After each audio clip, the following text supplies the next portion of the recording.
sans doute personne n'a loupé que la semaine dernière, non, il y a déjà 2 semaines, presque 2 semaines, nous avons fait une conférence de presse avec la fédération liégeoise du PS pour présenter une vision à long terme de ce que le transport public devrait devenir au niveau de l'agglomération de Liège. Et je vais un peu rappeler ces éléments. Nous avons eu l'occasion d'assister à un festival de réactions, dont certaines très outrées, certaines enthousiastes aussi. C'est fait un peu massacré par la Meuse, disons-le. Et donc, c'est l'occasion de revenir là-dessus, d'échanger aussi de façon contradictoire et de faire évoluer notre connaissance du dossier et d'affiner nos points de vue. Voilà. Donc, je sais pas, tu veux commencer, Zoé, ou comment tu le sens? Oui, je veux bien. Il n'y a pas de souci. Je te passe la parole alors. Donc, François m'a déjà très largement présenté. J'ai pas tellement d'autres choses à ajouter. Donc, voilà, je suis conseillère communale à Anse aussi. C'est peut-être un élément supplémentaire. J'ai accepté l'invitation de François et je te remercie vraiment de me donner la parole aujourd'hui sur la thématique de la mobilité dans l'arrondissement de Liège. Pourquoi? Parce que je fais partie de ces personnes qui sont convaincues que vraiment la part modale du transport public va prendre une ampleur significative ici dans les prochaines années. Dans quelle proportion? Ça, c'est peut-être quelque chose qu'on pourra aborder ensemble parce que je pense qu'il y a au cœur justement du projet que tu as défendu tout récemment, il y a la question justement de savoir dans quelle mesure notre réseau sera suffisamment capacitaire. Et ça, je pense qu'il faut vraiment qu'on en débatte aujourd'hui. Et voilà. Et je dois dire que j'ai accepté l'invitation de François aussi parce que j'ai beaucoup apprécié que il réinjecte, je veux dire, du débat dans cette campagne électorale où parfois il en manque un petit peu.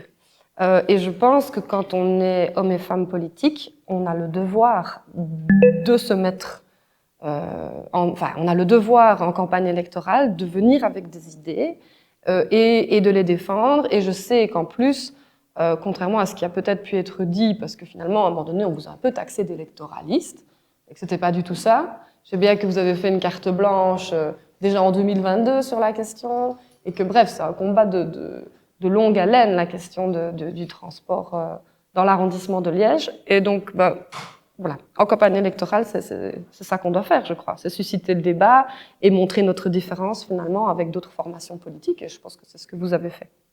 Alors, j'ai accepté l'invitation aussi parce que je suis donc mandataire local à Anse, qui est, comme on le sait tous, un nœud autoroutier qui est notamment dans l'axe à leur recours, on appelle le tronçon nord du ring, un des axes les plus fréquentés, voire le plus fréquenté de Wallonie et qui est absolument saturé. Mais je pense que Anse a justement vraiment toute sa raison d'être justement dans les plans de développement de transport public. Et donc, en tant que mandataire local, forcément, la thématique m'intéresse. Toi, François, tu parles de point nodal en parlant de Anse. Je trouve que c'est une belle expression et je souhaite que notre commune le devienne. Et enfin, je dirais que je suis ici aussi en tant qu'usagère.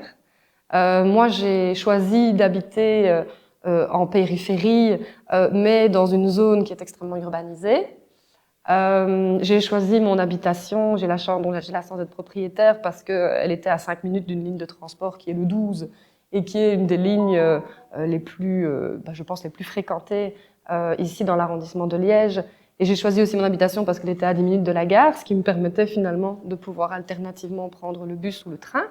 Force est néanmoins de constater que bien souvent, j'ai quand même eu recours à mon véhicule personnel et que j'ai un véhicule personnel et qu'on a même 2 véhicules personnels dans notre ménage.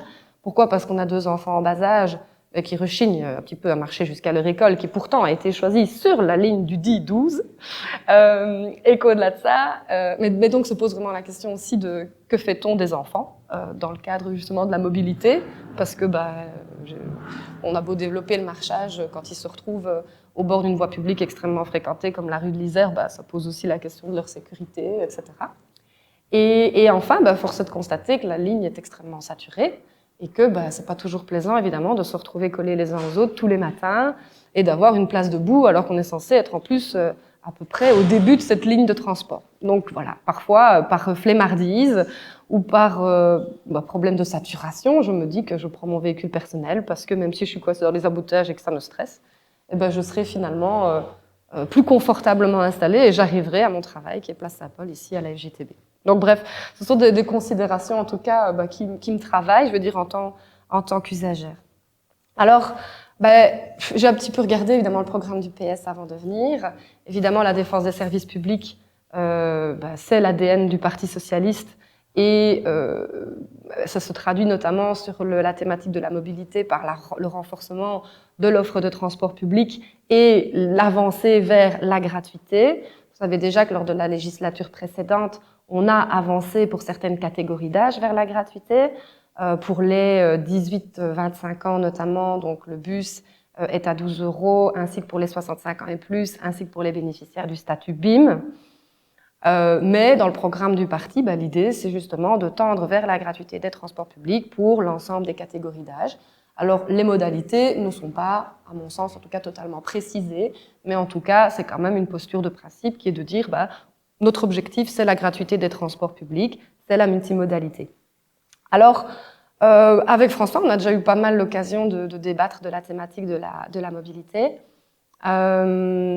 notamment suite à la sortie de presse qu'il y a eu dernièrement. Et je dirais qu'il y a finalement beaucoup de choses sur lesquelles on se retrouve.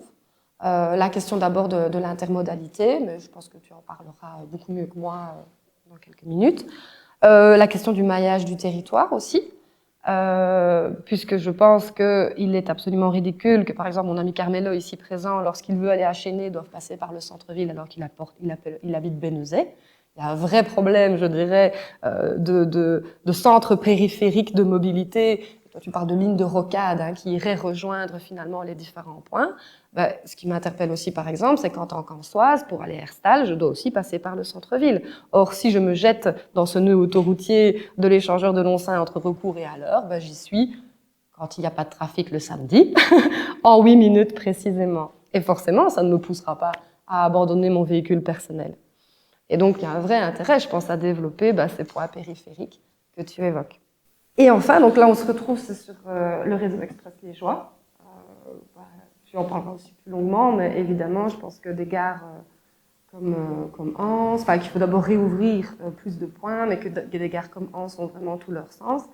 Et là, je pense que c'est intéressant qu'on en discute par la suite, parce que différentes mesures ont été prises, notamment par rapport à ces gares périphériques dernièrement, comme par exemple la fermeture des parkings et la position de parking payant, alors que par exemple à Gare d'Anse, jusqu'il y a 3 ans, peut-être 4, le parking à la Gare d'Anse était gratuit, donc évidemment ça faisait que les gens venaient se parquer, et parfois ça désengorgeait le centre-ville. Ils prenaient le train pour aller de Anse à Liège, ou en tout cas ils prenaient le train pour aller de Anse à Bruxelles et ne descendaient pas jusqu'à Liège.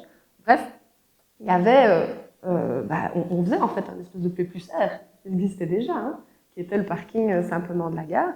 Et ça, malheureusement, au jour d'aujourd'hui, on a un parking qui est constamment vide ou presque, parce que les gens ne veulent pas payer ce parking, vont évidemment se reporter sur toutes les rues périphériques où on a été obligé de créer des zones de stationnement, et enfin, on a en plus le commerce local qui en pâtit. Bref, pour dire que il y a des mesures qui ont été prises récemment de manière tout à fait unilatérale de la part de la SNCB et sans concertation avec les autorités locales, qui ont vraiment mis en péril, je veux dire, ces gares périphériques. Quand je parle de Anse, on pourrait sans doute parler de beaucoup d'autres. Je parle de celles que je connais le mieux, ça, il faut m'excuser. Donc le réseau express liégeois, je pense que voilà, on s'y retrouve tout à fait. Alors évidemment, arrive ce qui a été la pierre d'achoppement et qui est ce bon vieux BHNS, la transurbaine. Je parlerai essentiellement de celle-là, même si, comme toi tu le soulignes, le sort de cette, tu lis en tout cas le sort de la transurbaine, c'est-à-dire celle qui va relier Anse à Chénet, je le fais en très très gros, en passant par le Mont Légia. Et là, c'est là qu'on a évidemment une petite pierre d'achoppement, parce que c'est vrai qu'en tout cas, ce qui a pu mal passer, c'est qu'au niveau de Anse, certains ont compris que les fonds affectés à cette ligne seraient redispatchés sur la ligne notamment Liège-Sartellement et Liège-Fléron. Ça, évidemment, ça a un peu embêté les élus locaux en soi, mais je pense que tu as déconstruit aussi ça, et je pense que c'est peut-être intéressant qu'on en discute entre nous. Mais je dirais que là, évidemment, c'est un peu plus difficile à accepter pour un mandataire local de la commune d'Anse, mais tout en sachant qu'en tant que candidat à la région, on doit aussi développer une vision plus large, et je pense que c'est ce que tu as fait. Voilà, sinon, peut-être... moi, je pense qu'il y a deux questions qu'en fait j'ai envie d'aborder aujourd'hui. C'est vraiment la question de de quoi est-ce qu'on a besoin en termes de capacité, parce que c'est vraiment au cœur de toute la problématique au niveau du transport public. Ce sera quoi demain le besoin de transport public à Liège? Et moi, j'ai l'impression, en tout cas, que je manque un peu de données, même si j'ai lu ce que je pouvais sur la question, et ça, je pense que c'est vraiment un enjeu majeur. Et au-delà de ça, il y a évidemment la question qui me relie difficilement, mais quand même, au droit du travail, parce que je me suis dit, mais tiens, quel va aussi être l'impact, par exemple, du télétravail sur la question de cette capacité? Quel va être l'impact aussi, par exemple, du budget mobilité? Et j'en parle parce que dans le programme du parti, on dit il faut développer le budget mobilité, il faut le rendre plus attractif. Et je me dis, comment se projeter finalement, même à 10 ans, sur les besoins au niveau, en termes de réseau, dans l'arrondissement de Liège. Voilà un petit peu les sujets, en tout cas, qui me semblaient intéressants de débattre et je voulais dire en introduction, en tout cas. Bien, donc je vais expliquer la vision d'ensemble qui a été présentée donc, il y a une dizaine de jours. Peut-être Zoé réagira encore là-dessus et puis on échangera avec vous. Donc le point de vue de base que nous défendons, c'est d'abord d'acter le fait que le transport public à Liège n'est pas au niveau de ce qu'on peut observer dans beaucoup d'autres villes similaires. Pour ça, il faut d'abord considérer que Liège est une ville de 600-700 000 habitants. Quand on regarde les données du World Urbanization Prospect, qui est l'instance des Nations Unies qui étudie les villes, ils considèrent que Liège est très nettement la troisième ville de Belgique, sans aucun doute. Ils donnent des données là-dessus. Et ils font ça à partir de données morphologiques, c'est-à-dire ils regardent le caractère contigu du bâti et ils en déduisent une certaine population. Donc Liège n'est pas une ville de 200 000 habitants. Liège est une agglomération de plus de 600 000 habitants. Ça, c'est une chose à affirmer d'emblée, et donc nous devons nous comparer à des agglomérations similaires. Les besoins de mobilité s'analysent à l'échelle du bassin de mobilité, qui est même en fait plus large que ça. On pourrait même parler du bassin urbain, qui lui va encore plus loin. Mais pour en rester sur la réalité morphologique de la ville, il faut se comparer à des villes comme Strasbourg, Nantes, Montpellier, pour prendre seulement quelques exemples français. Et en fait, ce qu'on constate aujourd'hui, c'est que toutes les villes de plus de 500 000 habitants dans l'Union européenne, toutes, aujourd'hui, disposent de transports publics structurants plus ambitieux que celui que Liège a, même avec une première ligne de tram. Et on constate aussi qu'en termes de part modale, un grand nombre de villes aujourd'hui parviennent à des chiffres très, très, très éloignés de ce que nous vivons ici. Aujourd'hui, les chiffres qu'on a, c'est que 82% des déplacements hors marche à pied se font en voiture, à peu près 16-17% en transport public et un petit solde à vélo. On constate qu'il y a des villes aujourd'hui, notamment dans le nord de l'Europe, des villes comme Hambourg, Copenhague, Oslo, Stockholm, la plupart des villes néerlandaises, etc., qui ont des parts modales radicalement différentes, où on arrive parfois en dessous de 30% de parts modales de la voiture. Ça, c'est un objectif inatteignable à Liège dans un horizon prévisible. L'horizon à Liège, il doit plutôt être de dire qu'on passe de 80 à 70, peut-être à 60. Ce serait déjà énorme. Et on sait déjà que juste faire ça, juste passer de 80 à 60% de part modale, ça résout à peu près tous nos problèmes de mobilité et de congestion. La congestion, c'est un phénomène marginal. Donc, si on parvient à réduire de 10, 15, 20 points de pourcentage la part modale de la voiture, on va résoudre énormément de problèmes. On va aussi très significativement réduire la pollution de l'air, qui on sait est un problème aujourd'hui de santé publique majeur. Plus de 10 000 personnes décèdent chaque année en Belgique du fait de la pollution de l'air, qui est pour une part significative liée aux moteurs à combustion. Et donc, il y a lieu d'avoir une ambition forte. Une ambition qui n'est pas originale, qui consiste juste à dire « inspirons-nous de ce que font les villes qui sont parvenues à faire un changement profond de leur mobilité et essayons de faire à moitié aussi bien qu'elles. » Pour ce faire, comment devons-nous faire? Ce que nous avons dit, c'est qu'il y a 3 principes cardinaux. Zoé les a évoqués. Le premier principe, c'est un principe de capacité. Aujourd'hui, le réseau du TEC, en tout cas, est arrivé à saturation sur de nombreuses lignes. On le voit en termes simplement de confort. Un grand nombre de lignes sont des bétaillères à l'heure de pointe, c'est-à-dire que ne le prennent plus que les gens qui n'ont pas le choix. ça c'est un constat qu'on fait à Liège de façon récurrente, c'est prennent le bus les gens qui sont des militants du transport public et les gens qui n'ont pas le choix, et tous les autres, ils se dépêchent de se déplacer autrement, en vélo pour certains et en voiture pour la plupart. Et donc on le voit par exemple dans les enquêtes d'opinion, et notamment quand on rencontre par exemple des étudiants, quand on leur pose la question de ce à quoi ils aspirent en termes de mobilité, un grand nombre vont dire « j'aspire à acheter une voiture ». Ça, c'est aujourd'hui encore une réalité à Liège. Principe de capacité, pour répondre à une situation de saturation présente, pour répondre à des perspectives qu'on a au niveau simplement du gouvernement wallon. Le gouvernement wallon s'est doté de ce qui s'appelle la vision FAST, qui consiste à dire qu'il faut multiplier par 2,5 la part modale du transport public en milieu urbain, et même par un chiffre plus élevé, on parle de 3, 3,5 pour les grandes villes. Grosso modo, multiplier la part modale, ça veut dire multiplier le nombre d'usagers. On peut faire un peu des hypothèses sur l'évolution globale de la demande, mais elle ne va pas varier fondamentalement. Donc vous imaginez ce que c'est le réseau bus du TEC avec 2,5 fois ou 3 fois plus d'usagers. Ben, c'est juste pas possible. C'est juste physiquement pas possible. Et donc, nous avons besoin de plus de capacité. Nous avons d'autant plus besoin de capacité si nous formulons des hypothèses encore plus ambitieuses. Par exemple, en termes de respect d'une trajectoire climatique de la Belgique. Pour rappel, la Belgique a pris des engagements sur le plan climatique, et il ne sera pas possible de respecter ces engagements climatiques si on ne trouve pas une manière de consommer moins de pétrole. Certains me diront la voiture électrique, on pourra en discuter, mais je n'entre pas dans le débat ici. Cette capacité est a fortiori encore plus indispensable dans une hypothèse de gratuité. Hypothèse que formule le PS, hypothèse qui est très très ambitieuse dans un réseau comme celui de Liège. C'est-à-dire que pour rendre crédible l'idée de gratuité, il va falloir d'abord augmenter très très significativement la capacité du réseau pour pouvoir transporter beaucoup plus de personnes. Et puis on peut aussi formuler des hypothèses un peu plus inquiétantes qui concernent l'évolution du prix de l'énergie globalement et se dire que peut-être dans 20 ans, la classe populaire n'aura plus accès à la voiture. Ce sera devenu une denrée trop chère, l'énergie primaire d'où qu'elle vienne ne sera plus disponible en quantité suffisante que pour qu'on puisse, comme aujourd'hui, faire le plein une fois par semaine à la pompe à essence.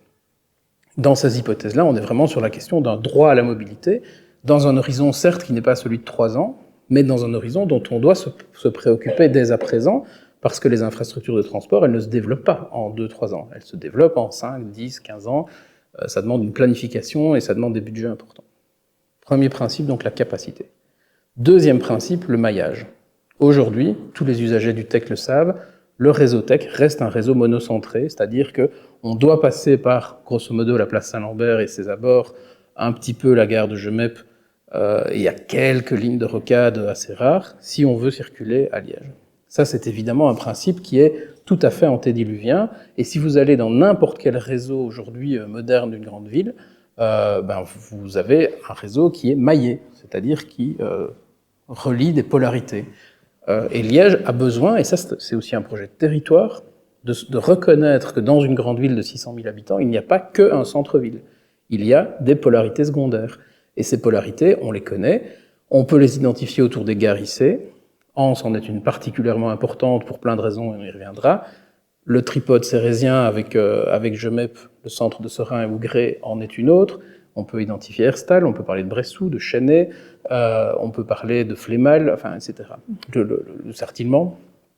Et donc, si on veut penser un réseau qui fonctionne bien, eh bien, on doit penser un réseau qui est maillé entre ces pôles. Alors, le TEC objecte grosso modo en disant « oui, mais il n'y a pas assez de trafic ». C'est un peu la ritournelle du TEC. Hein. On ne fait pas de ligne parce qu'il n'y a pas de demande. Le TEC est même capable de vous dire ça sur un axe où il n'y a pas de service. Et donc, le TEC, j'ai vécu des séances de concertation où le TEC dit tout à fait sérieusement « oui, il n'est pas pertinent de développer une ligne de TEC là-bas parce qu'il n'y a aujourd'hui pas d'usagers. Et pour cause, il n'y a pas de bus. » Et donc, il faut avoir une vision un peu plus prospective du territoire. Et aussi, cette vision de faire émerger des pôles n'est pas uniquement une vision de transport, c'est aussi une vision de territoire dans son ensemble. Il s'agit de renforcer ces pôles, d'en faire des lieux où on trouve des services divers en termes d'enseignement, de santé, de commerce, d'emploi de façon générale, etc. Et c'est en pensant le territoire autour de lieux concentrés comme ça qu'on va parvenir à faire fonctionner un réseau dans son ensemble. Je souligne aussi, pour ne pas faire trop long, mais que ce principe de maillage est fondamentalement un principe de résilience du réseau. Quand vous avez un réseau qui dépend d'un seul maillon unique, qui est ici, en gros, Le Mans-Saint-Lambert, tout comme à Bruxelles, vous avez la jonction Nord-Midi, il suffit d'avoir un incident sur ce tronçon central, et c'est tout votre réseau qui est mis en difficulté.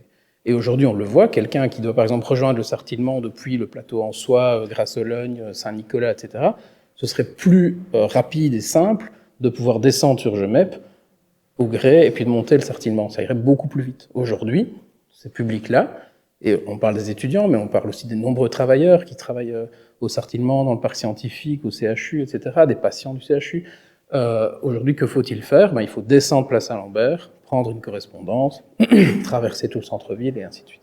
Ça, c'est un principe dont on doit sortir, et ce principe-là va nous permettre, en fait, d'avoir un réseau qui fonctionne beaucoup mieux. Un réseau qui sera moins saturé dans son centre, et en fait, avec les hypothèses qu'on formule, c'est indispensable, et un réseau qui permettra d'avoir des solutions bis quand un itinéraire sera en difficulté. Deuxième principe, donc le maillage.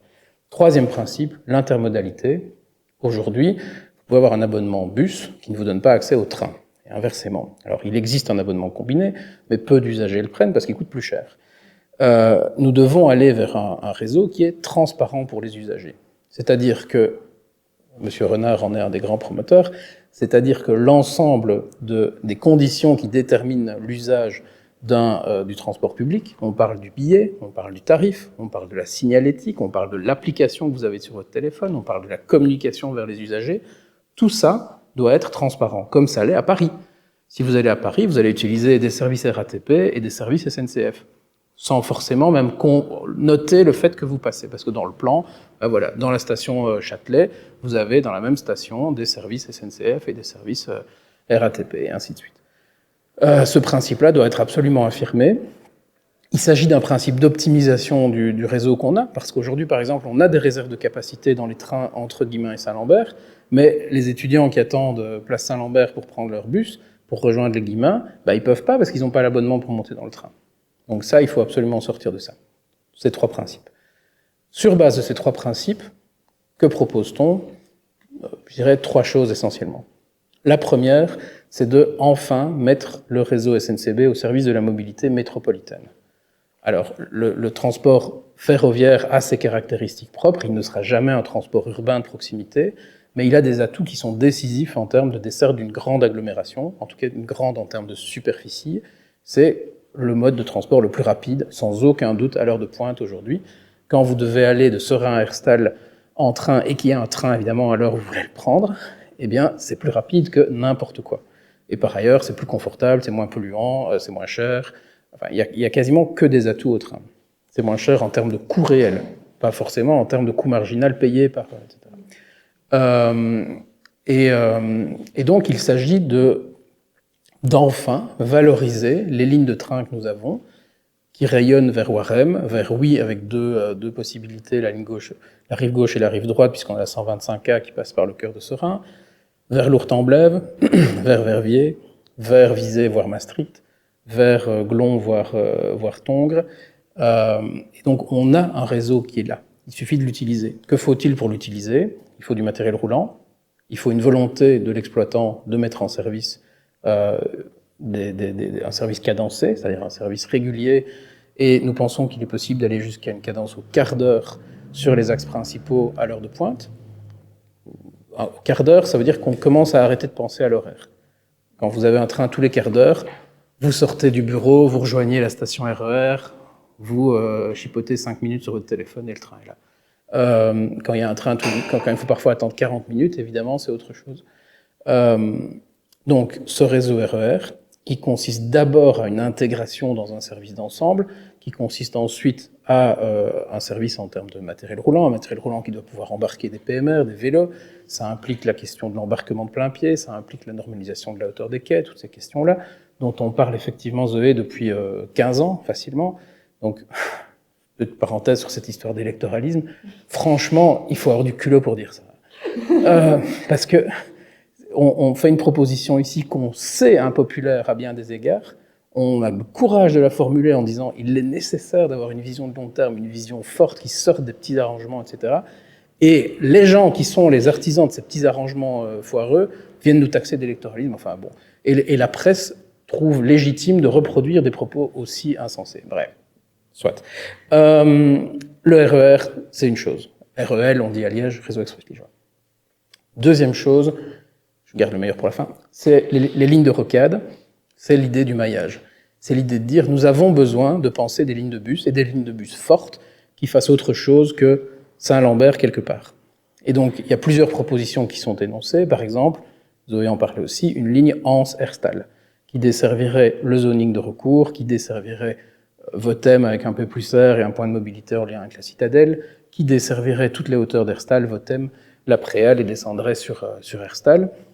Possiblement, cette ligne pourrait être prolongée vers Rouen. On sait qu'il y a un énorme zoning commercial aussi de ce côté-là à desservir.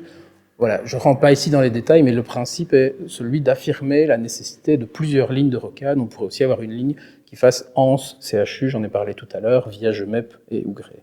Il ne s'agit pas de les multiplier à l'infini, parce qu'on sait que c'est des lignes qui seront plus difficiles à affirmer, mais nous pensons que ces lignes sont la condition de possibilité de cette reformulation du réseau et de la vision de l'agglomération comme un réseau maillé. Et j'insiste sur ce point. La marche que je viens de faire là pendant une semaine m'a permis de rencontrer pas mal de gens, notamment des élus locaux des communes de la périphérie, notamment Marc Bolland à Blény, ancien bourgmestre de Blény, avec qui nous avons eu une longue discussion. Alors Marc Bolland incarne un peu la vision irrédentiste de la périphérie contre la mainmise de la ville de Liège, et j'ai beaucoup mieux compris son point de vue à l'occasion, et de même que d'autres. Je pense qu'aujourd'hui, nous avons une situation de rivalité entre les communes de la périphérie et la ville de Liège, alors que nous devrions être dans une relation de complémentarité. Et une des conditions pour ça, c'est que Liège accepte de ne pas être le centre unique, accepte qu'elle est l'élément structurant d'une agglomération dans laquelle il y a d'autres centres, d'autres polarités. Il y a lieu à certains moments que certains grands services métropolitains soient situés ailleurs qu'à Liège. C'est à cette condition-là qu'on parviendra à faire fonctionner une agglomération dans laquelle tout le monde reconnaît un intérêt commun qui est celui d'une métropole, disons le mot. Donc, deuxième chose, les lignes de rocade. Et troisième chose, je ne sais pas faire trop long, c'est évidemment la question de la transurbaine. Alors, évidemment, les journalistes n'ont retenu que ça. Et effectivement, c'est une question centrale. Donc, vous savez qu'aujourd'hui, l'OTW, l'Office du transport wallon, et le ministre Henry prévoient de construire 4 lignes de BHNS, bus à haut niveau de service, sous le label Busway, sur 3 axes. Un axe qui est déjà en construction, qui est celui du Sartillement, un axe vers Fléron, et puis le fameux axe transurbaine entre Anse et Chênay. Ce projet, je suis désolé de le dire, une nouvelle fois témoigne de l'amateurisme de l'OTW et du cabinet Henry, qui, comme ils l'ont fait sur le dossier du tram, nous livre un dossier mal ficelé, qui à plein d'égards n'est pas suffisamment abouti, suffisamment bien pensé. Le propos de base consiste à dire, nous allons faire avec du bus un service équivalent à celui du tram. Et effectivement, on sait que c'est un peu le slogan du BHNS. Le BHNS est un outil tout à fait intéressant, qui consiste à dire le bus un peu poussif, où on immobilise le bus pendant 30 secondes pour prendre son ticket, ou enfin, vous voyez, tous ces trucs-là, où l'embarquement par l'avant pose tant de problèmes. Enfin, le bus qu'on connaît n'est pas une fatalité, on peut faire mieux avec du bus. Super, très bien, intéressant. Peut-être le TEC devrait-il réfléchir d'ailleurs à certaines conséquences sur ces lignes, par exemple, arrêter d'imposer la montée par l'avant dans les lignes les plus chargées, dont on sait à quel point elle pourrit la vie des usagers. Je ferme la parenthèse. Le TEW nous dit donc qu'on va faire avec du bus un service formidable. Sauf que le budget n'est pas là. On nous annonce un budget qui est au quart du budget des standards européens en la matière, en termes de BHNS. Aujourd'hui, construire un BHNS, ça coûte 10 à 12 millions d'euros du kilomètre, c'est-à-dire ce qu'on fait à Charleroi pour le moment. Ici, on est sur une somme de 3 à 4. Alors, on peut calculer un peu différemment selon qu'on...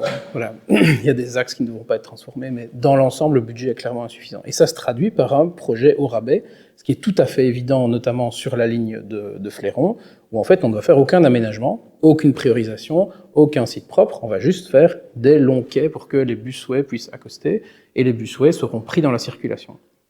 Prétendre, face à un projet tel que celui-là, qu'on va réussir à faire un service de qualité équivalent au tram, c'est vraiment se foutre de la gueule des gens, et c'est la garantie qu'une fois de plus, les usagers, en particulier de cette ligne de Fléron, vont déchanter immédiatement. On va leur dire, on va vous faire un service formidable. Ils ne l'auront pas utilisé depuis 3 semaines, qu'ils se rendront compte qu'en fait, le bus tel que dessiné par le TOE, tout busway qu'il soit, sera tout autant que ses prédécesseurs ou quasiment bloqué dans la circulation, et par conséquent, le service ne sera pas au rendez-vous. Et donc, quand le TOE vient prétendre qu'il va avoir des performances similaires à celui du tram, c'est faux. D'abord, dans les standards européens aujourd'hui, le BHNS atteint très rarement la vitesse de 20 km/h, qui est un peu le mantra de 20 km/h de vitesse commerciale. Et quand il l'atteint, c'est vraiment dans des conditions très favorables, en termes de sites propres. Je parle des lignes urbaines. Hein. En périurbain, c'est autre chose quand on est sur des autoroutes. Dans des lignes urbaines, atteindre 20 km/h de vitesse commerciale, comme on dit, de vitesse réelle, donc en tenant compte des arrêts, c'est déjà très très très bien. Mais pour ça, il faut un site propre continu, par exemple, qui n'est pas présent sur le projet de l'ETE et même sur la transurbaine.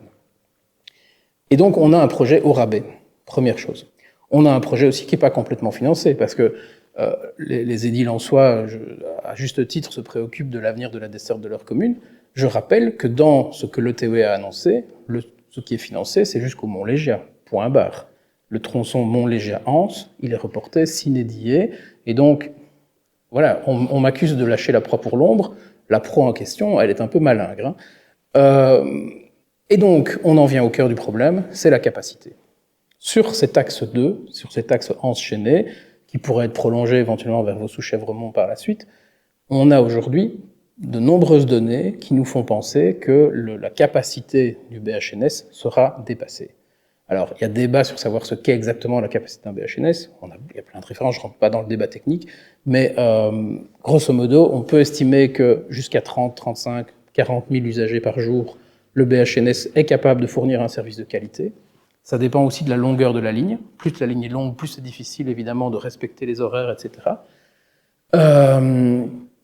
Et à partir de 40, 45, 50 000, le service décroît très fortement. C'est ce qu'on voit par exemple à Nantes, qui a été pionnier dans le domaine, avec une ligne qui s'appelle aussi Busway, où on voit une ligne qui est saturée et dont les performances sont en chute libre.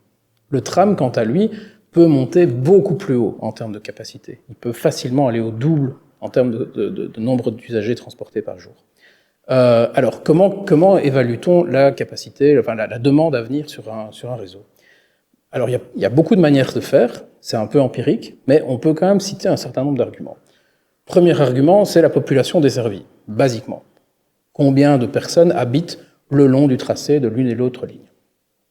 Eh bien, il y en a au moins 1,5 fois plus le long de la transurbaine que le long de la ligne 1 du tram. Ça, c'est les données microstatistiques INS.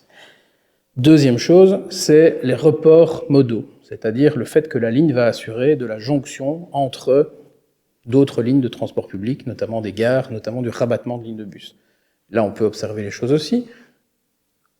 On a en gros une situation similaire sur les deux lignes, c'est-à-dire qu'on va avoir des P+R, en l'occurrence dans ce schéma à Anse et à Angleur-Chênay, qui vont capter des entrées d'autoroute massives, et l'entrée d'autoroute côté Anse, c'est vraiment beaucoup de monde, toute la SB qui arrive.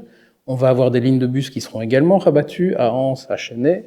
On a plusieurs gares, même en fait un plus grand nombre de gares qui sont desservies par la transurbaine, puisqu'on dessert la gare du Palais, rebaptisée gare Saint-Lambert, mais qui s'appelle gare du Palais, comme chacun sait, la gare d'Anse, la gare de Chênay, la gare d'Angleur potentiellement, et on l'espère, une gare à la Bonne Femme qui serait rouverte dans ce schéma. Troisième élément, quelles sont les infrastructures métropolitaines qui sont desservies? Le centre-ville dans les deux cas, mais également l'un des principaux hôpitaux, le Mont-Légia, dans le cas de la transurbaine, mais également le principal centre commercial de la ville, la Médiacité, et ainsi de suite, et ainsi de suite, et ainsi de suite. Et donc, quand on regarde toutes ces données, quand on regarde aussi la charge des bus actuels et le fait que la transurbaine ne fonctionne que parce qu'on garde des lignes de bus parallèles à cette transurbaine, on peut aujourd'hui considérer de façon à peu près certaine que la demande est largement présente aujourd'hui pour justifier un tram sur cette ligne 2. Alors, comment faire, quand est-ce qu'on le fait, etc. Ce que nous dit Écolo aujourd'hui, c'est nous allons faire un BHNS tramifiable. C'est-à-dire, on va construire un BHNS, puis une fois qu'il sera réalisé et qu'il sera démontré qu'il est saturé, on va le casser pour mettre un tram à la place. Ils nous disent ça, hein. Et aujourd'hui, c'est nous qu'on accuse d'être des gaspilleurs, etc. Nous, ce qu'on dit, c'est, on met en place une ligne de bus tout de suite, une ligne renforcée sur l'axe enchaîné, avec des mesures de priorisation légères. On refait pas toute la voirie, on met en place des sites propres à la peinture, des choses simples, peut-être des mesures de priorisation au feu, des choses qui coûtent pas trop cher. On le met rapidement en place. Ça peut aller beaucoup plus vite que les très lourds travaux de la transurbaine. 2, on attend. On attend quelques années pour ne pas remettre le centre-ville dans des travaux qui sont aujourd'hui, dont on a vu à quel point ils étaient considérablement impactants pour le commerce, pour les habitants du centre-ville. Et donc là aussi, moi j'entends des trucs absolument fous, où nous expliquons un scénario, nous présentons un scénario dans lequel nous allons épargner des travaux au centre-ville pendant plusieurs années, et on nous rétorque en disant « mais vous êtes fous, on en a marre des travaux ». Les travaux immédiats, c'est le busway, hein. Et c'est 2 axes de busway, un axe par la rue Léopold, un axe par la rue de l'université. Enfin, Université Régence. Il y avait 20 tout, etc. Des travaux assez lourds là-bas aussi. Et donc, cette ligne renforcée. 2, le temps d'attente. Ce temps d'attente, on le met à profit pour étudier la 2e ligne du tram, et on réalise la 2e ligne du tram en planifiant beaucoup mieux les travaux que ce qui a été fait ici. Je veux dire, Liège a été un chantier plus que douloureux par rapport à plein d'autres. On discutait de Luxembourg récemment, qui a fait son tram bien plus rapidement, bien plus efficacement que Liège. Donc on peut réaliser un tram en 2 ans et demi, 3 ans maximum, et on fait ces travaux au début de la décennie 2030. Et pour 2033-2034, la 2e ligne est finie. 2e ligne plus un barreau sud qui permet de l'intermodalité, etc. Ce scénario est clairement celui qui rencontre les objectifs que nous avons énoncés. La question de la capacité, la question du maillage, la question de l'intermodalité en allant chercher les gares et en ayant la capacité suffisante pour les desservir. J'ajoute un dernier point, c'est que ce scénario est celui qui permet l'interopérabilité entre les 2 lignes. Interopérabilité, ça veut dire quoi? Ça veut dire qu'on peut faire circuler les mêmes véhicules sur les 2 lignes. C'est pas du tout un point anecdotique, c'est pas du tout un point négligeable. Parce que ça veut dire qu'on pourra par exemple demain faire une ligne Anse-Herstal, une ligne de tram, par le centre-ville, sans s'arrêter au centre-ville. On pourra faire une grande ligne sud qui fera Gemep-Chênay. Et ça, en termes de qualité du service pour les usagers, ce serait absolument décisif. On pourra la faire sans recréer d'infrastructures supplémentaires, en utilisant l'infrastructure actuelle, enfin, dont on disposera. Bien entendu, le PPP posera un peu problème par rapport à ça, puisqu'on a vu que le PP-piste était un peu gourmand. Mais d'une part, les marges de négociation seront beaucoup plus faciles dans ce scénario-là, puisqu'on ne sera pas aussi demandeur qu'on l'est actuellement avec les bouts de ligne. Je ne sais pas si tout le monde voit de quoi je parle. Non. Donc PPP, oui, excusez-moi, je suis un peu... Voilà. Donc le PPP, partenariat public-privé, c'est donc la forme de marché public qui a été retenue pour réaliser la ligne 1 courte, entre Sclessin et Coron-Meuse. Ce PPP consiste donc à déléguer au privé le design, la construction, le financement et la maintenance pendant 27 ans du réseau. Ce PPP est un coup de canif dans tous les principes du service public, puisque, notamment, par exemple, tout le personnel d'entretien sera sous statut privé, on va avoir toute une série d'aspects qui vont être, qui vont en fait limiter les marges de manœuvre du politique. Et le PPP a été tellement catastrophique que l'extension vers Serein et vers Herstal, les 2 extensions, ne se feront pas sous le régime du PPP. Donc c'est un constructeur différent qui va construire et on sera en régie publique. Problème, c'est évidemment les mêmes trams qui doivent circuler. Il n'est pas question d'avoir un tram qui fait Serein-Sclessin, puis que les gens doivent changer à Sclessin pour faire Sclessin, je sais pas, centre-ville. Et donc là, il y a une négociation qui a eu lieu entre la région wallonne et le PP Piste. Et cette négociation a été s'est déroulée avec un pistolet sur la tempe. et c'est absolument, les montants demandés ont été absolument faramineux. Donc le PP Piste a demandé beaucoup trop d'argent pour autoriser les trams publics à rouler sur, pour autoriser l'interconnexion entre les deux réseaux, quoi. Ce problème se posera donc aussi dans l'hypothèse d'interopérabilité entre les deux lignes dont je parle, si on devait mettre en place un service commun entre la ligne 1 et la ligne 2 sur telle ou telle partie. Mais ce ne sera pas une situation de négociation où on sera, comme on l'a été ici, absolument tenu d'eux, d'une part. D'autre part, on sait qu'il va y avoir probablement un règlement d'arbitrage qui va concerner cette situation, on verra ce qu'il en sera. Et troisièmement, dans le pire des cas de figure, le PP Piste, il est là pour 27 ans. Au terme des 27 ans, le réseau revient au service public, et donc dans le pire des cas, il faudra attendre 27 ans pour mettre en place les choses, mais un réseau de tram, on ne le pense pas pour 27 ans, on le pense pour un siècle. Et donc, et déjà, une partie de ce siècle va être entamée par les 10 ans qu'il va nous falloir pour mettre en place la ligne 2. Donc, ce que je veux dire par là, c'est que il faut réfléchir dès à présent un réseau dans son ensemble, un réseau de tram, et pas uniquement des services qui vont s'agglutiner, se cumuler comme autant de couches différentes. Et de ce point de vue-là, il est très important de réfléchir à ne pas multiplier les standards techniques. On a un standard ferroviaire, on a un standard tram, on a un standard bus. Je pense qu'il n'est pas forcément très intelligent de la part du tech d'ajouter encore des standards supplémentaires. D'autant que, et je terminerai là-dessus, le BHNS qui a été retenu, c'est un BHNS sur batterie, et nous avons des inquiétudes quant à la capacité de ce matériel sur batterie à assurer un service correct, notamment sur la ligne du Sartillement, qui est notoirement surchargée, et qui, voilà, je pense qu'on va passer beaucoup de temps à recharger les batteries au terminus, quoi. Voilà.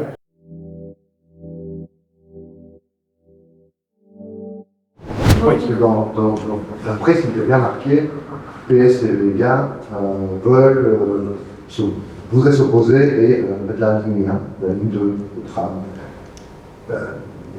Il se passe quoi depuis 10 ans avec justement les communes concernées qui sont plutôt PS et encore maintenant, ils sont morts, ils n'ont rien à dire, le TW s'est débuté là-dessus. Un truc comme ça, qu'est-ce qui se passe? Moi, dans ça reste toujours sûr, même pour le tram. Hein. Je revois toujours, je vois cette image de lui de mer qui fait, en réponse à des questions sur le tram, toujours commençant sa réponse par comme vous pouvez le constater, la ville de Liège n'est pas le donneur d'ordre. Enfin, moi j'ai ça en tête, j'entends cette petite voix de Willy qui résonne. Voilà. Donc on est bien dans des compétences régionales. C'est la région qui a la compétence du transport urbain, et c'est donc la région qui pilote le dossier. Et de mon point de vue, c'est une des raisons pour lesquelles ce dossier a tellement de mal à aboutir, c'est qu'il est piloté par des gens qui, pour la plupart, n'habitent pas Liège, ne connaissent pas bien la ville, ne sont pas très attentifs au milieu urbain. Si tu rajoutes à ça que Colas, l'entreprise qui a réalisé le tram, n'est pas une entreprise qui est tellement spécialisée dans les travaux urbains, mais plutôt dans les travaux routiers et les infrastructures, tous les ingrédients sont réunis pour faire effectivement un cocktail problématique. Reste qu'il y a aussi une capacité des pouvoirs locaux à un moment donné à jouer dans le jeu. Ça a été le cas avec le PUM. Le PUM, c'est une vieille histoire, c'est un truc qui date de 2008, mais qui a quand même permis de faire émerger une vision commune. Et c'est dans le cadre du PUM notamment que l'axe historique Fléron-Anse a été repensé comme un axe Anse-Chênay, parce que la demande est plus forte sur cet axe-là. Voilà, alors le PUM parle de BHNS, hein, la version du PUM publiée il y a 6-7 ans, hein, parce que voilà, et donc effectivement il y a un gigantesque problème de concertation et de rôle des pouvoirs locaux. Peut-être que ce sera le principal acquis de cet épisode, puisque ce qui s'est passé, c'est que nous avons négocié avec la fédération du PS, donc Vega c'était une des conditions, c'était même la condition la plus centrale de l'alliance entre le PS et Vega, c'était un engagement sur la deuxième ligne de tram. Cet engagement a été pris par Christy Montréal, par Frédéric Dardenne, par la fédération en tant que fédération, mais c'est pas un secret, c'est visible, la fédération a beaucoup trop peu concerté ses propres structures communales. Et donc, Grégory Philippin, notamment bourgmestre d'Ans, est tombé des nues en voyant le truc, parce que personne lui avait passé un coup de fil en lui disant « Dis, t'es d'accord avec ça, et comment on fait ?» et tout. Et donc, voilà, je pense qu'à minima, ce qui va se passer là maintenant, ça secoue, hein. Pour le moment, ça secoue, et moi, je me sens... mais à minima, on va discuter. À minima, on va se parler. Peut-être ça va éclater en morceaux, et peut-être l'attelage PS Vega va éclater sur cette affaire, peut-être. Parce que Vegan ne transigera pas sur cette question-là, c'est vraiment le cœur de l'Alliance. Mais à tout le moins, ça va amener tout le monde à réfléchir et à discuter. C'est pour ça que je pense que c'est important d'être là aussi. C'est parce que je crois qu'il y a vraiment eu un problème de communication et qu'en fait, il y a eu un énorme malentendu et vraiment un problème de communication interne. Et ça me semble inconcevable qu'on ne puisse pas à un moment donné se mettre autour de la table pour essayer de mettre les choses à plat, voir où est-ce qu'on en est les différents projets. Parce que avec François, là où on a une pierre d'achoppement, c'est de dire, François dit, ça s'arrêtera au Mont-Légia. Nous, à Ans, on est tout à fait convaincus et on sait bien que les accords sont en phase d'être finalisés pour que justement cette ligne de busway aille jusqu'à... D'ailleurs, un nouvel hôtel de police qu'on a construit à l'échangeur de bonne fortune. On a un projet de rond-point au niveau de l'échangeur de bonne fortune qui est postposé, je vais dire, de manière qu'on attend avec une impatience formidable. Moi, je dis toujours, si on a bonne fortune à Ans, on fait 1000 voix en plus au Parti Socialiste alors qu'on est déjà en majorité absolue, quoi, tellement les gens en ont marre de ce carrefour. Et donc, il y a tout un projet communal qui se structure déjà depuis plusieurs années autour de la HNS, au niveau, j'allais dire, de la Gardance, avec justement la construction d'un P+R, d'une voirie, d'un P+R derrière la gare, dans une friche, et ça, c'est un débat qu'on a avec des associations de défense de l'environnement. Dans les friches, il y a aussi de la biodiversité qui se développe, et cette friche est normalement dédiée à ce P+R qui va s'implanter. On a une voirie qui vient d'être terminée entre justement, je le fais brièvement, mais entre la Bonne Fortune, justement pour desservir les axes qui passent très très fort en zone urbanisée. Donc on a déjà vraiment des infrastructures qui ont été construites avec la perspective de ce BHNS qui, pour nous, de manière tout à fait s'installer ici dans les prochains mois, les prochaines années, quoi. Donc il y a cet hôtel de police, il y a ce rond-point à Bonne Fortune qui nous est promis depuis longtemps et dont on attend la construction avec impatience. Je pense qu'il y a aussi tout un zoning plus à caractère commercial qui est prévu là-bas. Il y a ce P+R au niveau de la gare, il y a cette nouvelle voirie qui a été construite. Et c'est ça, évidemment, que tout le monde a eu les bras qui en sont tombés quand la Meuse a pris contact et que on s'est rendu compte que c'est parce qu'il y a toute une dynamique autour de l'arrivée de ce busway qui a été engagée depuis longtemps. Et forcément, le manque de concertation a fait bondir, quoi. Et c'est compréhensible. Mais peut-être que... je pense que c'est fondamentalement un manque de communication qui a eu lieu. Si je comprends bien, la commune de Ans, en particulier, elle attend sous BHS depuis longtemps, elle a tout préparé, etc. Pour nous, c'est un projet structurant au niveau de toute une... qui est en friche actuellement au niveau de la commune. Oui, tout à fait.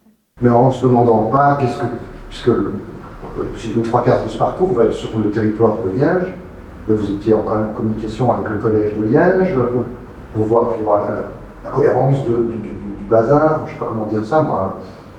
Vous vous dites, on va le faire, on verra bien ce que fait le collège de Liège, parce que le collège de Liège, il a l'air de dire, c'est pas ce qu'il nous dit. Ok, faites la transurbaine, c'est bon. Je pense que là, c'est pas une communication du collège de Liège. La Fédération des Jeunes du Parti Socialiste. Oui, d'accord, mais depuis le temps, on veut dire que c'est dans les cartons. Quelle est la position à Liège? Donc là, il y a deux négociations. Il y a une négociation communale à Liège-Ville, où ce point est également central. Et donc aujourd'hui, Willy défend la ligne que nous avons présentée il y a une dizaine de jours. Et il y a la discussion au niveau de la fédération. Et donc effectivement, je pense que c'est tout à fait regrettable. Ans, d'ailleurs Saint-Nicolas et Grâce-Sologne, peut-être de façon peut-être moins lourdement impactée, mais quand même, aurait bien entendu dû être concerté. Après, la question du calendrier, pour moi, elle est... donc, moi, je me fie évidemment à la communication de l'OTW, mais je pense que par rapport à la communication de l'OTW, le tram n'arrivera pas forcément plus tard à Anse que ce que le BHNS serait arrivé dans ce que l'OTW a communiqué jusqu'à présent. Peut-être qu'il y a des discussions auxquelles je n'ai pas accès qui disent autre chose, mais en tout cas, voilà, moi je me base sur la communication publique de l'OTW. Sur ce point-là, je pense que voilà, et le tram passerait dans un itinéraire similaire ou quasiment similaire à celui du busway. Et donc il s'agit, en fait, le projet qu'on présente ici, avec les bus de rocade, avec le tram, à mon sens, certes il prendra un petit peu plus de temps, mais c'est un projet beaucoup plus structurant pour Anse. Il fait de Anse véritablement un carrefour, un de ces espaces intermodaux dont je parlais, avec 2, 3 lignes de rocade qui pourraient venir. Il y en a éventuellement une qui pourrait aussi partir vers l'aéroport et puis Flémal. Et donc on aurait vraiment là un pôle extrêmement fort. Et d'ailleurs, je pense, et j'espère qu'on pourra aussi en discuter, que pour réussir un projet comme celui-là, il faut une vision urbanistique d'ensemble, une planification d'ensemble de tout le quartier de la gare, qui, à mon sens, aujourd'hui, n'est peut-être pas suffisamment présente. On fait comme on fait toujours à Liège, on agglomère des projets les uns après les autres. Mais il y a, à mon sens, la nécessité d'un master plan gare dense. Alors, voilà, je sais qu'en disant ça, je vais encore aggraver mon cas, mais j'aimerais bien promouvoir cette idée. Et par exemple, en termes simplement ferroviaire, il y a une question difficile. Le faisceau ferroviaire qui passe là est très très contraignant. C'est un faisceau ferroviaire où il y a à la fois la ligne TGV qui arrive, la ligne régulière vers la SB et Bruxelles, etc. Or, on doit pouvoir le franchir au minimum à pied, une passerelle, mais si possible avec des transports publics. Donc il faut un enjeu de croisement. Et aujourd'hui, réussir ce croisement n'est pas du tout une chose aisée dans la configuration actuelle des lieux. De même, on a une ligne ferroviaire qui est déferrée aujourd'hui, qui est la ligne 31, qui reliait Anse à Liers, c'est le Ravel actuel, en desservant à l'heure recours, à l'heure et recours. La question d'un jour possiblement referrer la ligne 31, à mon avis, elle doit rester quelque part dans notre esprit. Or, la ligne, elle arrive du mauvais côté. On a la ligne TGV, la ligne régulière de l'autre côté, et puis la ligne 31. Et donc, si on veut avoir une capacité dans le futur, pour la prochaine génération, c'est pas un truc qui va se faire là tout de suite, mais de réussir ce pôle intermodal, il faut intégrer toutes ces données-là. Et à ma connaissance, aujourd'hui, personne ne le fait. Et voilà. Mais moi, j'ai envie de convaincre les responsables en soi que ce que nous proposons là est véritablement porteur d'un avenir très très fort pour cette commune. Je pense que tu l'as déjà publié sur les réseaux. La FGTB aujourd'hui a fait une action au niveau de la gare des Humains pour protester contre les tarifs des SNCF qui sont en hausse, vraiment au calcul fait par le ministre. Et dans les commentaires, je voyais une personne qui se demandait déjà pourquoi il y avait des différences de tarifs entre un senior et elle prenait sa situation d'une famille monoparentale avec peu de revenus et où elle payait le prix plein. Est-ce que quand vous envisagez justement cette notion de gratuité ou presque gratuité, il n'y aurait aucun critère, bien il y en aurait quand même en disant tel type de personne c'est gratuit, d'autres c'est payant, ou pas du tout. Moi, comme je le lis en tout cas dans le programme du parti, c'est que l'objectif c'est une gratuité totale pour tout le monde, mais qui sera obtenue de manière progressive. Par contre, tu parles des familles monoparentales.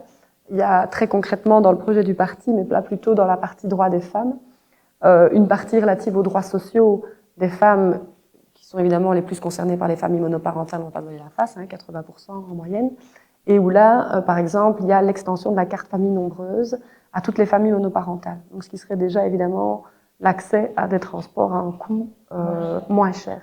Donc ça, c'est vraiment une mesure très concrète qui figure dans le programme du parti et qui, je trouve, mérite d'être mentionnée, mais qui n'existe pas encore, mais voilà. Au moins ici une réduction du tarif, mais quand je lis le programme du parti, pour moi, c'est tendre vers la gratuité totale pour tous.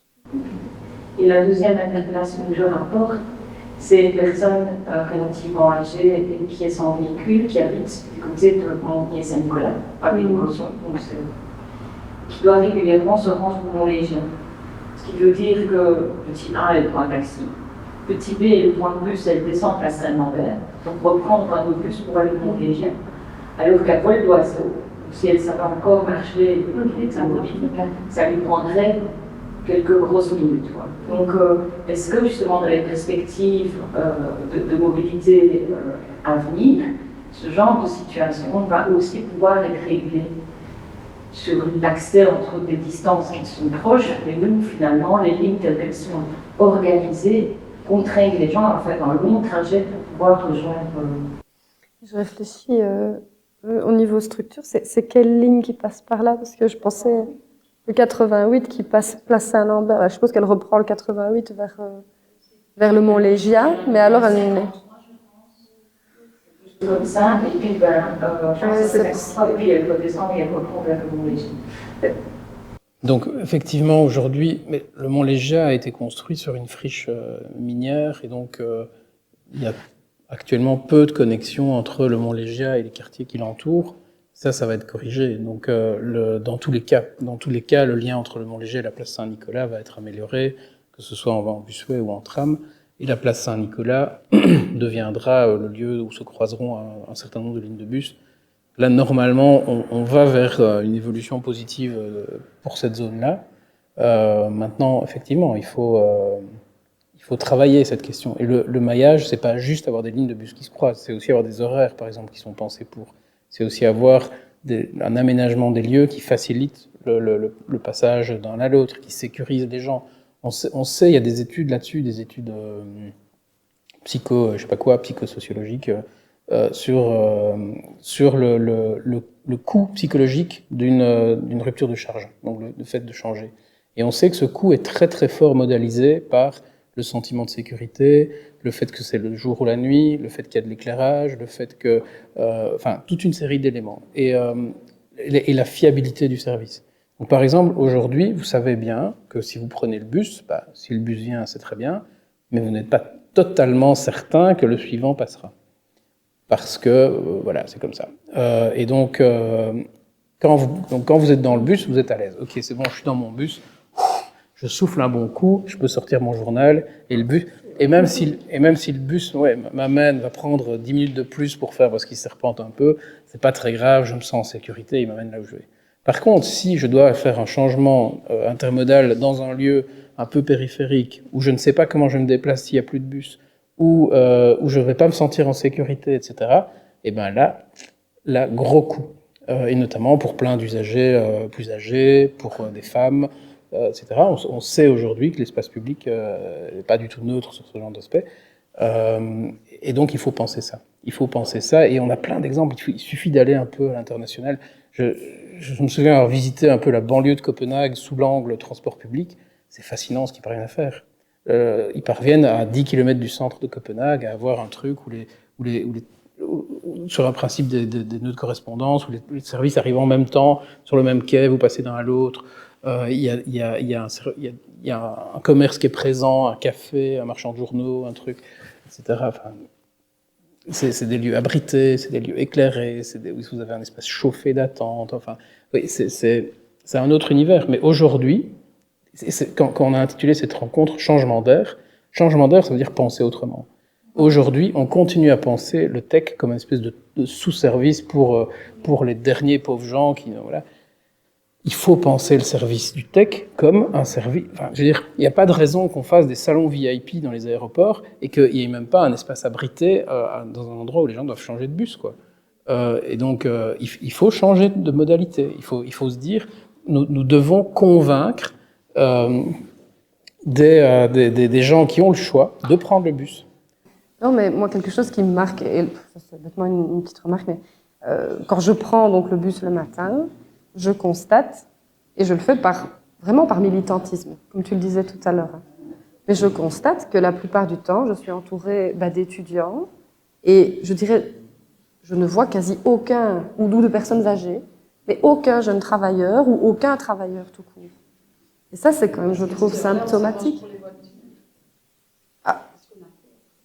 Oui, mais je pense que on se dit, en effet, peut-être d'une certaine manière, comme le dit François, que finalement, c'est un dernier recours, le bus, alors que ça ne devrait pas l'être. Ça devrait être un premier recours.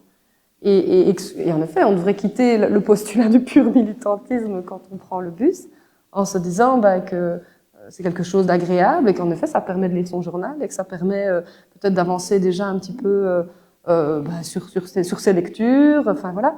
Et force est de constater que pour l'instant, c'est pas le cas. En tout cas, c'est rarement le cas. Et quand c'est le cas, quel soulagement, quoi. Et ça, c'est un vrai problème. Mais il y a un autre façonnement qui est en train de se faire au niveau du bus. Donc c'est vrai que le bus, c'est le moyen de transport des ados, des étudiants ou des personnes âgées, et aussi, ça va beaucoup moins. Notre point de regard disait les personnes les moins qualifiées dans le public de l'insertion professionnelle, donc les adultes sans emploi peu qualifiés, souvent sans emploi parce que peu qualifiés, prennent aussi massivement le bus, beaucoup moins de train, très peu de vélo. On est en train de faire une étude là-dessus, on a pareil, une fédération d'opérateurs. Et donc, on observe des différences de mobilité très importantes par rapport à la population générale. Et donc, par exemple, ceux publics peu qualifiés, ils sont seulement 45% à posséder le permis de conduire. Là où dans la population générale, on a 80,5%. Et donc, forcément, ils prennent le bus. Et donc, ça, c'est une première chose qui n'est peut-être pas visible, ça reste le moyen de transport des gens les plus modestes. Par contre, on observe pour le moment, à d'autres endroits de la Wallonie, un changement au niveau de la en bus dans d'autres régions, et en basculement sur le région de là, on redéploie de la bibliothèque au profit de lignes rapides qui vont de ville à ville, au détriment des lignes locales qui permettent de faire les écoles de. Et donc ça, c'est un projet de redéploiement du territoire, c'est un peu comme ça, qui est financé par le gouvernement. Et qui s'est fait, dit-on, en consultant citoyen, et extrêmement peu de consultation citoyenne dans le et donc c'était le premier lieu, la première sous-région où on faisait ce déploiement. Alors la réalité a montré qu'effectivement ce sont des petites lignes qui ont disparu au profit de grandes lignes qui servent plutôt aux travailleurs, en espérant que les travailleurs abandonnent la voiture pour trouver le bus. Ce critère est tout à fait louable. Le problème, c'est que pendant ce temps-là, les ados se sont trouvés sur la route sans bus, parce qu'il n'y avait plus de bus, donc il n'y avait pas assez de place dans le bus, donc du chic, pour emmener tout le monde. On laisse les enfants, enfin les ados, à l'arrêt du bus, qui n'arrivent pas à l'école, parce qu'on a décidé de mettre des lignes plus rapides pour les travailleurs plus développés. Et il semblerait que ce projet de redéploiement va se faire à l'identique dans toutes les sous-régions de la Wallonie, sur les mêmes bases, alors même que la première mise en œuvre a démontré à quel point on n'a pas pris en compte toutes nos séries publiques. Et donc, il s'est avéré, comme nous avons travaillé aussi, qu'on a utilisé comme données sur la demande les données des placements de domicile de travail, des travailleurs et les étudiants du supérieur. Et donc, les ados n'existaient pas dans les analyses. Et donc, ce déploiement s'est fait comme ça, il coûte cher à tout le monde. Il y a plein de parents qui, dans cette région-là, ont repris la voiture pour emmener les enfants à l'école. Donc, ça a très exactement du fond d'Amérique de ce qu'ils cherchaient. Mais ils vont quand même reproduire ça à l'exemple. Parce que, bon, voilà, c'est trop tard pour refaire toutes les dernières métiers. Et donc, on est en train d'avoir le même, principalement, je crois, de marche, avec les données effets. Je confirme. Mais apparemment, les ne pas rester sur ces lignes, parce que c'est comme ça qu'on va faire les choses. Je confirme. Voilà. Je confirme. Les problèmes, nous entendons même. Donc l'OTW nuit à la mobilité de façon structurelle. Il y a un problème profond avec cette institution qui naît de façon répétée. L'Office des transports wallons, qui est le nouveau nom de la SRWT, donc de façon structurelle et répétée, cette institution ne se montre pas à la hauteur de ce qu'on est en droit d'attendre. Voilà. Et tu pointes la question des données. La question des données, elle est essentielle. Et on constate que l'OTW a tendance à travailler sur base des comptages réalisés par la validation de la carte Mobib quand on monte dans le bus. Mais on sait aussi que dans les quartiers populaires, il y a beaucoup de gens qui ne payent pas le bus. Je ne porte pas de jugement là-dessus, c'est une réalité. Mais donc, on se retrouve à sous-évaluer la demande déjà simplement présente, a fortiori potentielle, de façon répétée et continue. Et donc l'OTW, vraiment, c'est un motif récurrent dans son travail, refusent d'adopter une attitude prospective vis-à-vis des publics qu'ils ne touchent pas, etc. Et bon, ici, en l'occurrence, c'est désespérant. Et voilà, moi, je pense qu'à un moment donné, il va falloir mettre un grand coup de pied dans la fourmilière, quoi. Oui, parce qu'en particulier, ce fait que ce public peu qualifié, qui n'accède déjà pas à l'emploi, qui accède déjà difficilement aux enfants, etc. Et qui a du mal, évidemment, à défendre ses droits. Qui utilise surtout, et presque que la marche arrière et le bus, on va lui retirer son bus. Qu'est-ce qu'on attend de ces gens? Comment est-ce qu'on va encore pouvoir? Oui, c'est ça. Et après, on s'étonne que les gens votent PTB, c'est ça, ou extrême droite. Et après, on va s'étonner que les gens votent PTB et extrême droite après leur avoir fait ça. C'est insupportable. Alors, moi, personnellement, je plaide pour la création de régies métropolitaines des transports. Donc, retirer la compétence à la région et la confier aux métropoles. Dans le même mouvement qu'on crée la métropole. C'est-à-dire que ce seront les élus de la métropole qui seront comptables du service qui est rendu aux habitants de la métropole. Et c'est nécessaire pour beaucoup de raisons. C'est nécessaire pour avoir... En fait, il faut réunir la politique d'urbanisme et la politique de mobilité. C'est un non-sens que ce ne soient pas les mêmes instances qui s'occupent d'urbanisme et de mobilité. Donc, il faut penser en même temps le déploiement du territoire et le service de transport. C'est ce qu'on fait partout. Hein. C'est ce qu'on fait partout en Europe. Pas en Wallonie. Ensuite, la question du transport public demande une connaissance fine du territoire. Rendre un bon service public, ça demande que les gens qui prennent des décisions connaissent le terrain. Pour moi, une condition pour se faire engager à l'OTW, ça devrait être, ou demain dans les régies, ça devrait être d'être usager du transport public. Ça n'a pas de sens d'avoir un directeur de l'OTW qui se déplace en voiture avec chauffeur. C'est absurde. Ça devrait être une condition dans son contrat de travail. La majorité de ses déplacements se font en transport public, parce que comme ça, il l'éprouve au quotidien. Voilà. Et donc, moi, je plaide pour des régies, des autorités métropolitaines organisatrices du transport qui auraient la vue sur l'ensemble et qui seraient dépendantes, comme ça se fait partout, hein, comme ça se fait à Paris, à Barcelone, et qui auraient des comptes à rendre aux élus de la métropole, c'est-à-dire aux représentants des habitants de la métropole. Et la Wallonie est un espace trop éloigné pour permettre que ce mécanisme fonctionne. Monsieur Renard. Dans ce qui vient d'être dit de part et d'autre, il y a quand même une chose dont il faut tenir compte directement par le l'OTW, je ne laisse pas plus en penser, mais la Wallonie est passée à une vitesse supérieure comme que je veux faire, c'est la haute qui décide des spéculations de Madame et la haute est logée au sein du SPW. Et le SPW en Wallonie est, entre guillemets, très unique. Il y avait dans le temps les directions 01, 02, 03, 04. La 01 a été fusionnée avec le 04. Et donc, nous avons en termes de bus, du tram, mais c'est la montée qui est partie dans cette voie. Deuxième chose, lorsqu'on parle de transport scolaire, il faut prendre aussi une réalité incommensurable, excusez-moi par rapport à l'entre-deux-guerres que je n'ai pas connu, c'est que les Visignos, il y avait le matin des transports pour aller à l'école, on disait, et une fois par semaine pour aller au marché de la ville environnante, et puis le milieu de la journée, le personnel affecté à la conduite et à la perception, parce qu'il y avait des chefs-train à l'époque, devait soit rentrer chez lui, c'était le service coupé, soit devait nettoyer les voitures, soit, s'ils étaient mécaniciens avec ses grave, devait faire des choses. Et l'après-midi, il repartait dans toute la région de Wallonie, mais on peut parler de la Flandre, il repartait pour reprendre les étudiants.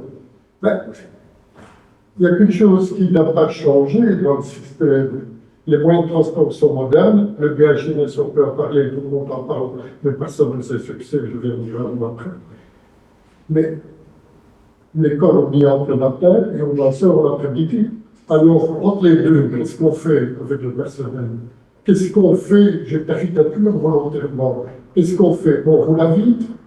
Et c'est pour ça qu'on ne sait pas démultiplier sans faire. Parce qu'on peut dire qu'on veut acheter du matériel, on ne veut pas qu'un enfant reste le long de la route et qu'il y ait deux bus qui suivent. Et puis après, il faut deux chauffeurs. pour les deux bus. Et il n'y aura rien à faire après. Ça, je voulais dire aussi. Mais je reviens sur le BHNS. Je ne vais pas parler du BHNS. Oui, c'est tout autre chose. Mais le BHNS, tout le monde en parle et personne ne sait ce que c'est. Il faut m'excuser. Parce qu'il y a au moins 10 définitions du BHNS. Parce qu'on en parle quand on parle des feux, etc. Mais, et l'accostage, ça existe, hein? Les autobus qui accostent de façon précise, autrement dit, à l'approche du fameux quai qui aura été mis, ben, le conducteur perd un peu son volant, si je peux dire, ne le perd pas, hein, mais il n'a plus l'autorité sur le système, et le bus vient se mettre devant la porte l'écart à faire. Voilà une définition.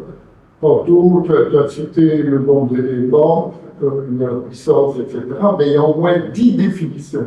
Ici, d'ailleurs, on fait une erreur israélienne, tout le temps de dire ça va être comme le tramway. Eh bien non. D'un côté, il y a le tram, et d'un autre côté, il y a le bus évolué. Un peu comme en France, à un moment donné, pour faire de l'Ornay, il y avait le bus guidé, et c'était le tramway à rail. Hein, 2 villes dans le rue, 3 maximum, et on a dû tout trouver, parce que c'était complètement idiot. Ça revient de l'accostage, mais ça ne tient pas la route. Un bus est un bus, bref, un bus. Lui donner la priorité à un garçon, c'est un contre. Voilà ce que je voulais dire, mais c'est suite à ce que vous avez dit. Mais il faut me dire, c'est la hauteur maintenant. Je ne suis pas fan de noter, oui.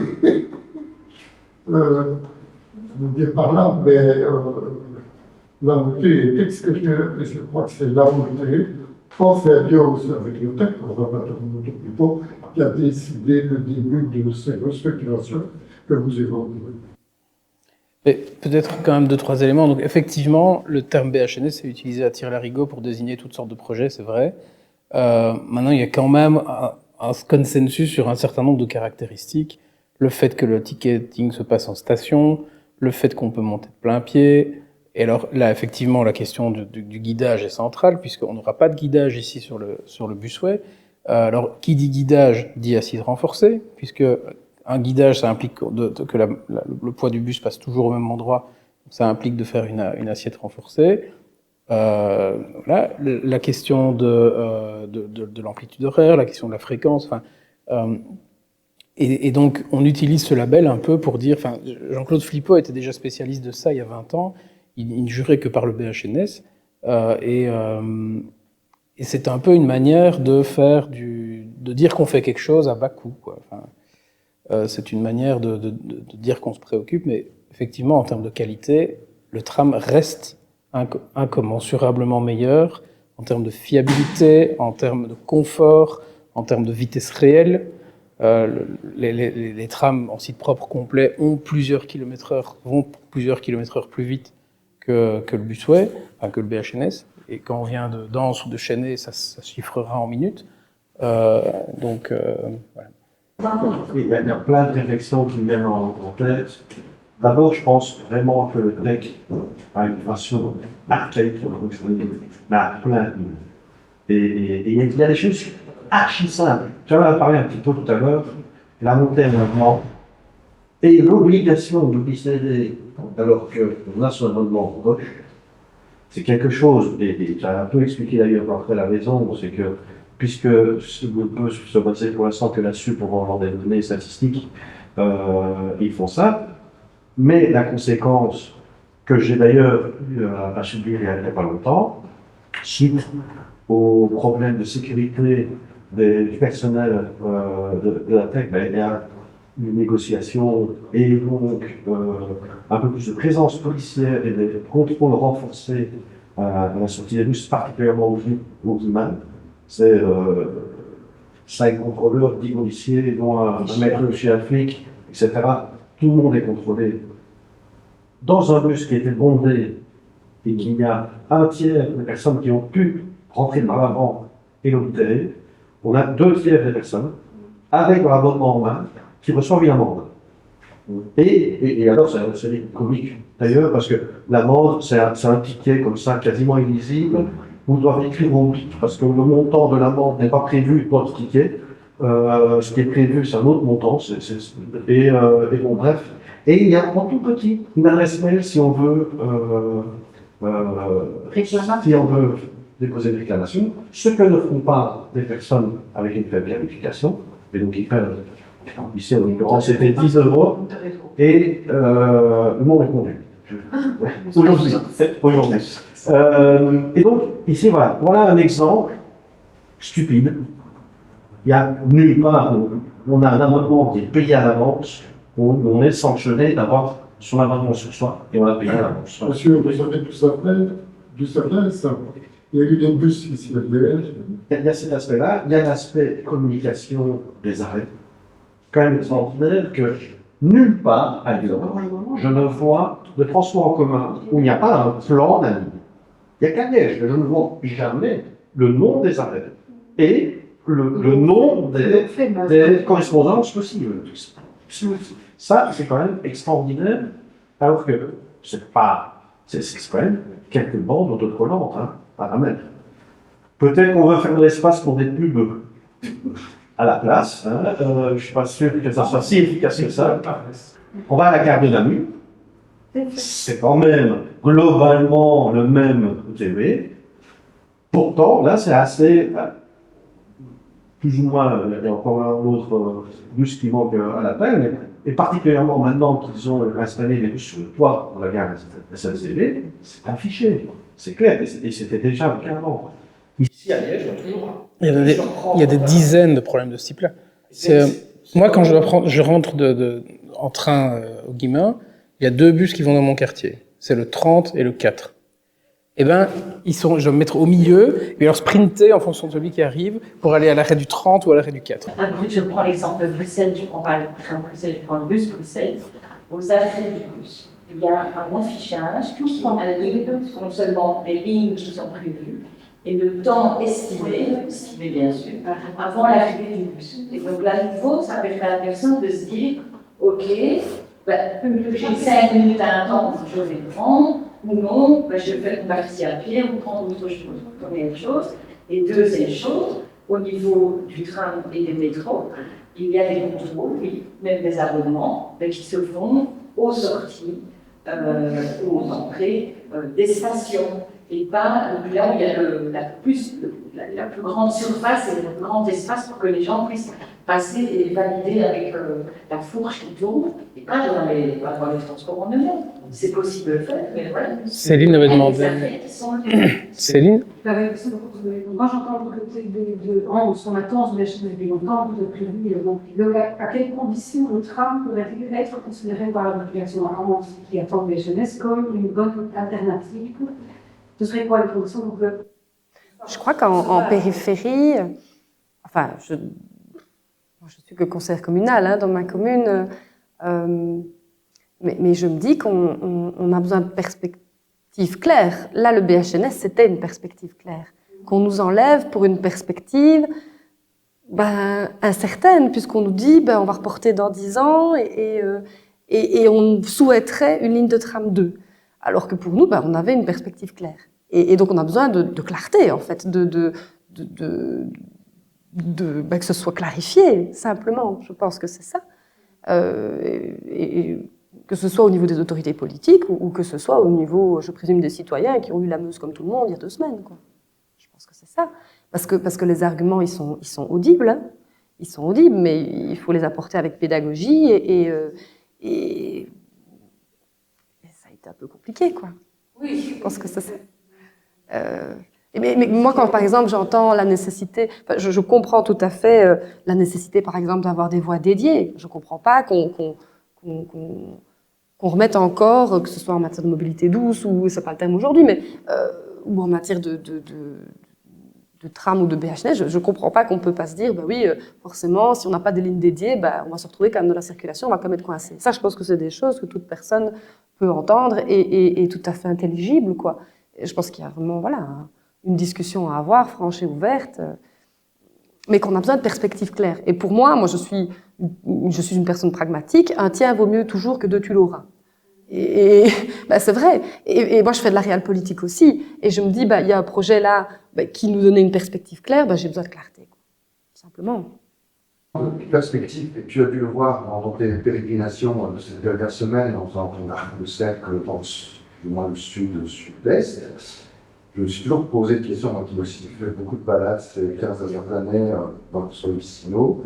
Je me suis demandé, moi, si à l'instar de ces coopératives énergétiques qu'on a vu se multiplier et qui sont très nombreuses en Wallonie depuis 15 ans, si les communes pourraient un jour s'allier ou refaire des petites lignes de tram tout à fait autonomes, c'est un peu utopique, mais des petites lignes qui rejoindraient les grands bassins avec du matériel roulant très simplifié et peut-être totalement autonome sur les batteries qui sont chargées automatiquement et qui seraient pilotées par les citoyens eux-mêmes. Vraiment des coopératives, les gens mettraient des parts et la ligne serait possédée par les citoyens pour s'extraire de ces grosses machines qui nous satisfont plus si nous ont un jour satisfait. Moi, c'était une idée comme ça que j'ai en tête, et je me demande si ça s'est déjà vu ailleurs dans le monde, s'il existe une coopérative. Alors, historiquement, le chemin de fer a été développé par le secteur privé. Les premières lignes de chemin de fer, jusqu'à la SNCB, ne datent que des années 20. Enfin, donc, voilà, il y a seulement un siècle qu'elle existe, là, un petit siècle même. Mais moi, enfin, nous, on croit au service public. On croit qu'on paye des impôts et que ces impôts servent à mettre en place un service public. Et en l'occurrence, les coûts sont tels que il n'y a pas de raison que les citoyens se saignent pour payer des centaines de millions d'euros d'investissement. Ça paraît, alors que c'est le rôle des pouvoirs publics de faire cet investissement. Maintenant, si on veut être un peu taquin, on pourrait par exemple souligner que le coût des cotisations de responsabilisation que la ville de Liège payera en 10 ans avoisine les 700 millions d'euros.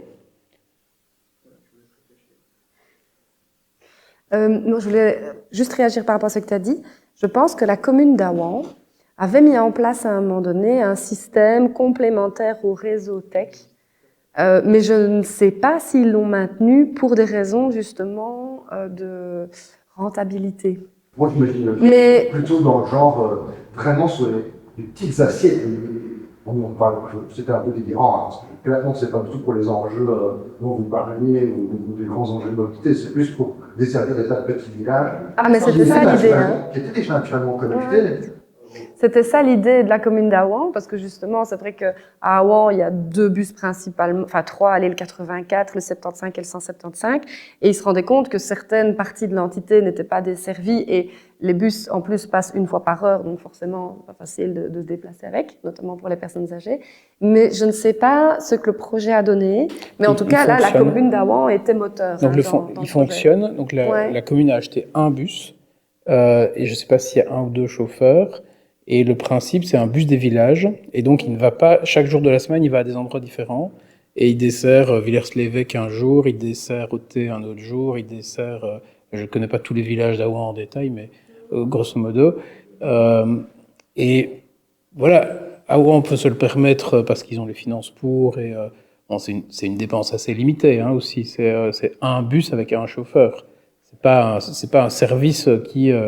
où on va avoir un bus qui passe toutes les 4 minutes. Enfin, voilà, c'est pas... Et donc, moi, je pense que c'est le rôle du TEC de faire ça. C'est parce que le TEC n'est pas à la hauteur que la commune doit faire ça.